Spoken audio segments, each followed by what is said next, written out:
एक माधवदास जी महाराज संत हुए, बीतराग संत। 5 घर में भिक्षाटन करते, पहले घर में जो मिल जाता बस उसी से ही गुजारा करते, और 5 में यदि पूरा ना मिलता तो आगे छठे घर में न जाते। सोचते ठाकुर जी आज एकादशी व्रत रखवाए। एक मैया के यहाँ सुबह सुबह जाते, आजकल गैस चल गया, पहले लकड़ी के चूल्हे पे भोजन बनता था, और चूल्हा को स्वच्छ करने के लिए, पवित्र करने के लिए गोबर को घोल करके एक सूती कपड़ा उसमें डाला जाता था, और उससे फिर चूल्हे को पोता जाता था। उस कपड़े का नाम होता था पोता। भगवान जब भी उस मैया के यहाँ जाए तो कभी कुछ झाड़ू लगाती रहे, कभी चूल्हा पोतती रहे। वो महात्माओं को देख खींच जाती थी। क्यों 7 साल हो गए घर में बहू के यहाँ बेटा बिटिया कुछ नहीं है, तो उसको लगता है महात्माओं की गलती। और घर में कोई चीज समस्या आए तो सबसे पहले भगवान दोषी है, दूसरे नंबर पे पंडित जी दोषी है, तीसरे नंबर पे धर्म कर्म अनुष्ठान दोषी है। अपने कर्म नहीं देखता व्यक्ति। अब माधवदास जी रोज जाते, भला बुरा कहते, शिष्य कहते महाराज जी क्यों जाते हैं उसके पास, देती लेती कुछ है नहीं, सुबह सुबह गाली और सुनाती है। माधवदास जी कहते हैं तुम लोगों को लगता कुछ नहीं देती, अरे गाली तो देती है, खाली हाथ तो नहीं लौटाती। एक दिन पहुंचे, मैया गुस्से में थी किसी और बात को, और इन्होंने भिक्षाम देही जैसे ही कहा तैसे उसने वो चूल्हा पोत रही थी, वही पोता हाथ में था, उठा करके मारा, मुख पर जाकर के लगा। माधवदास जी महाराज प्रसन्न हो गए, चलो पहली बार कुछ तो दिया इसने, सूती वस्त्र दिया है, धन्य है, आप पर भी कृपा करें ठाकुर जी। क्यों ये माधवदास उत्तर भी इसी का देगा, यदि पोता यदि दिया है तो जा तुझे भी पोता मिलेगा।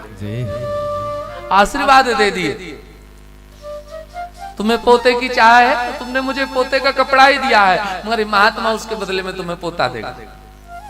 आए उस वस्त्र को गंगा जी में धुले, सूती वस्त्र था, निर्मल करके धूप में सुखाया, सुखाने के बाद उसमें से पतली पतली बत्तियां बनाई, और बना करके उसको शुद्ध देसी गाय के घी में भिगोया, और घी की बत्ती भिगो करके ठाकुर जी की आरती हुए करते हुए कहते हैं सरकार ये जिस मैया ने ये बत्ती दी है जिससे आपकी आरती हो रही है, उसके घर में भी प्रकाश हो, उसके घर में भी कुल का दीपक आए, नाथ ऐसी कृपा करिए। वो कपड़ा भी अपने आप के भाग पर इतराता। धन्य है सत्पुरुषों का संग, बदल देता जीवन का ढंग। आज महात्मा की शरण में आ गए, हम तो घूर पर जाने वाले थे, भगवान के मंदिर में भेज दिया ठाकुर जी ने। संतों की कृपा है और महात्मा का आशीर्वाद, उसके घर में पौत्र का जन्म हो गया। बच्चे को लेके माताएं जो घर की बूढ़ी बुजुर्ग होती हैं दरवाजे पर बैठ जाती हैं शाम के टाइम, तो अगल बगल भी कुछ माताएं लोग आ जाती हैं, कहती हैं देखो तो कितना तुमने पुण्य किया है, कितना सुंदर पौत्र प्राप्त हुआ है। तो बूढ़ा मैया क्या बात करते करते रोने लगी। पोता दिया न प्रेम से, रिसवस दीनी मार, और ऐसे पुन्नहु से सखी,